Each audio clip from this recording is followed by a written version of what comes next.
Hello everybody, welcome to the video today. We're going to be going over how to use trigonometry in order to solve some problems dealing with areas. So we're going to be using the notion of sine, cosine, and tangent in order to do that, to find the areas of triangles and polygons. So if you're not sure what sine, cosine, and tangent are about, you should definitely check out my video on solving right triangles because all that information is there. So if you've already seen that video, then you're in good shape. So let's begin with this problem here. We're going to be using trig, not necessarily for area here, but just to solve for this side length. So what we have here are two triangles and the larger one that's right here and some information. And we're asked to find this side length x. So we're going to need to use trigonometry in order to do that. And we can use trig because we're dealing with two right triangles here. Okay, so if we take a look at this smaller triangle right here, we know that this is 24 degrees and we're trying to figure out what this x is, but we don't know the distances of any of the legs. We're going to have to start with this triangle, because if you take a look at this triangle, you know that this is 33 degrees, you know that this distance is 16, and you can use that to find the height of this triangle right here, this sort of blue dotted line, and then once you have that information, you can use that to figure out what x is. So we're going to begin with this blue triangle right here, this guy right here. So I'm going to go ahead and just quickly redraw it just so you guys can see what's going on. So this is 33 degrees, this is 16, and we're trying to figure out this distance. Let's call it y. So we're going to be using trigonometry. So with respect to this 33 degrees, y would be the opposite side, 16 would be the adjacent side, and the hypotenuse, we don't know what the hypotenuse is. So we know with trigonometry we have SOHCAHTOA, right? I'll just write it right here, SOHCAHTOA. So which trig function deals with opposite and adjacent? It's going to be your tangent, all right? So we're going to use the tangent of 33 degrees is equal to the opposite side, which is y, over the adjacent side, which is 16. All right. Then you multiply both sides by 16, and you get that y is equal to 16 times the tangent of 33. So that's the value of y. We punch that into the calculator to figure out what decimal that is. Okay, so actually let's go ahead and do that now. So we know that y is 16 times the tangent of 33.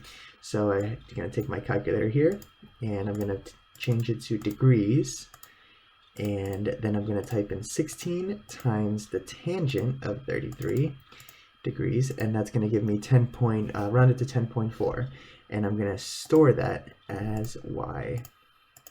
So that's 10.4. So y is approximately equal to 10.4 units.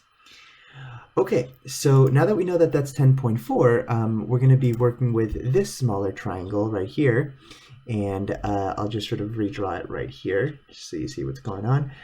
We know this top angle is 24 degrees, and we know that this is 10.4. That's the y. And ultimately, we're trying to figure out what this x is right here. So that is a 24, by the way. That is a 24. So let's figure out which trig function we need to use. With respect to the 24, 10.4 is going to be the adjacent side. We don't know what the opposite side is here, but x is actually the hypotenuse because that's across from the right angle. So which trig function deals with adjacent and hypotenuse? That's going to be your cosine. So the cosine of 24 degrees is equal to the adjacent side, which is 10.4 over the hypotenuse, which is x. All right, so now we just basically have to figure out what x is, and we're good to go.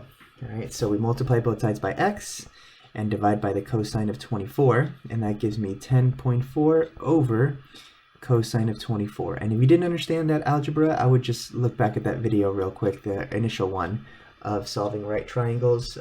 Basically tells you how to go from here to here when the variable is in the denominator. Okay, so let's figure out what this decimal is. So I got my calculator here, that's 10.4 already written, divided by the cosine of 24, and that gives us we'll round it to 11.4, and that's what the solution is. It's going to be about 11.4 for x using trigonometry. Okay? So there you have it. That's how to find the side lengths. Just basically, it's a multi-step trigonometry problem. Okay, everyone, so let's get into talking about area and just a quick reminder about how to get the area of a triangle. So remember, every triangle is half of a rectangle. So the area of a triangle is 1/2 base times height. And it's also important to note that the base and the height are always going to be perpendicular. So for example, if you take a look at this acute triangle, I can sort of draw a rectangle like this. And this rectangle is double the area of the triangle, right? And the reason why that is because these two triangles are the same and these two triangles are the same. So the area of the whole rectangle is double. So the area of the rectangle is, height times the base, and then you just divide it by 2 to find the area of the triangle. And you can do the same thing for a right triangle and also for an obtuse triangle as well. You can follow the same logic. So the area is always 1/2 base times height, whether the triangle is acute, right, or obtuse.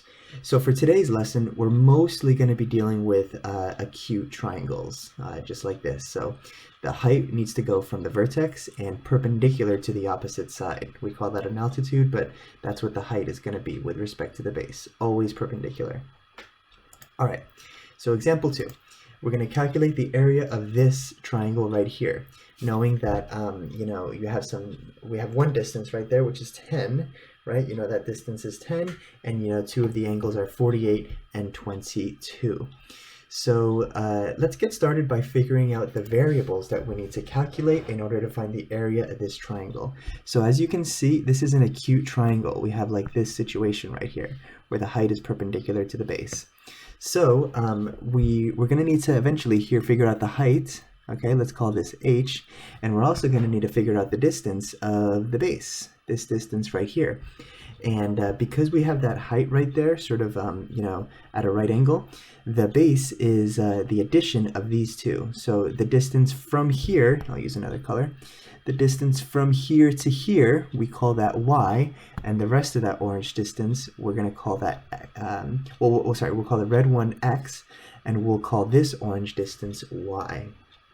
So before we get into the calculation, you all should understand that the area of this thing is going to be the height times the base divided by 2. So the height is h, the base is x plus y, right? X plus y, and then we divide it by 2 to find the area of the triangle. So we just got to figure out h, x, and y. This is going to be some trig that we have to do, and then we can figure out what the area is once we have those numbers. So this smaller triangle, we only know that this is 22 degrees, that's all we know. And this larger triangle, we know that this is 48 and this is 10.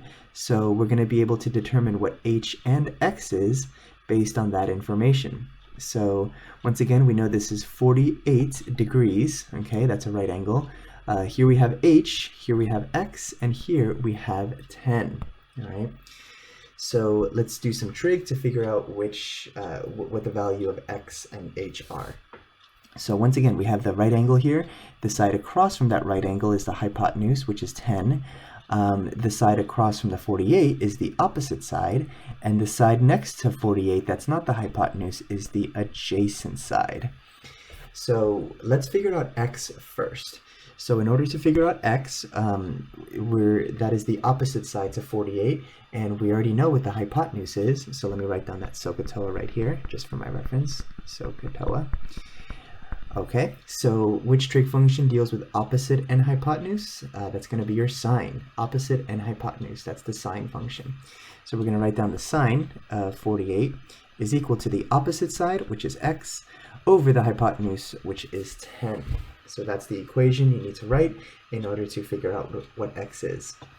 So we multiply both sides by 10, and we get that x is equal to 10 times the sine of 48, which we'll figure out what that is in a moment, but that's going to be a decimal. Okay, so let's figure out what h is, the height of the triangle, using trigonometry. With respect to 48, h is the adjacent side, so which one deals with adjacent and hypotenuse? That's going to be your cosine. So the cosine, and this is a different equation here, all right, don't get confused by that. The cosine of 48 is going to be equal to the adjacent side, which is h, over the hypotenuse, which is 10. So now here, h is actually equal to 10 times the cosine of 48. all right? And then we can figure out what that decimal is a little bit later. But we have an expression for it, so we know what h is, and we know what h is, and we know what x is. Okay, so now we just have to figure out what y is, and then we're good to go. So I'm going to redraw the second triangle right here, the smaller one, the one that has that this is 22 degrees, and this is y, and this is h. But remember, we know what h is. That's going to be you know, this expression or this decimal. So we already know what h is. So now, with respect to the 22 degrees, h is going to be the adjacent side, and y is the opposite side. So which trig function deals with adjacent and opposite? That's going to be tangent. So the tangent of 22 is the opposite side, which is y, over the adjacent side, which is h. Multiplying both sides by h gives you that y is equal to h times the tangent of 22, okay? And so then we can figure out what that decimal is for y right now, okay? So there's your setup. We already know what to type into our calculator, so let's get to that. So just double checking here, turning on my calculator, making sure I'm in degrees, which I am, and then I just type it in. So we got 10 times the sine of 48, all right, close parentheses, and that gives us 17.4. Hold on to 17.4. Excuse me, 7.4, not 17. 7.4. 7.4, and I will also store that as x. I will store that as x. Okay, so now for h, we have 10 times the cosine of 48, so it's 10 times the cosine of 48 right here, all right? And that's going to give us 6.69. So let's go ahead and just round that to 6.7, and that's going to be h, 6.7. And once again, I'm going to store this as h, so I'll store that as h right there. So we have our x stored and our h stored. Okay, so let's figure out what y is now. It's h times the tangent of 22. So if you don't know how to store, you can just use the decimal approximation, or you know, you can also just do times. If you hit the times button, it will multiply what h was here times whatever, so that's another option. So h times the tangent of 22, close parentheses, that gives us 2.7 approximately. So y is about 2.7. 2.7. All right, so let's figure out what the area is now. So the area is, all we got to do really is just plug in our numbers for x, h, and y. So let me just make sure that I store this as y. I'm storing this as y right here. And let me just double check here. X is 7.4, okay. Y is going to be 2.7, okay. And h is going to be 6.69. Okay, so we're good to go. So now let's type it into our equation. It's going to be h times x plus y, okay, close parentheses, divided by 2, and then we get our area of 33.9. So that's the area, 33.9, approximately equal to 33.9 units. Okay. All right, so so there you have it, everyone. That's how to use trig to find area. And remember, keep in mind that you have to know what type of triangle you're dealing with. So identify the height, identify the base, sort of write an expression like this to you know, figure out what the area is, and then use trig to find all the numbers.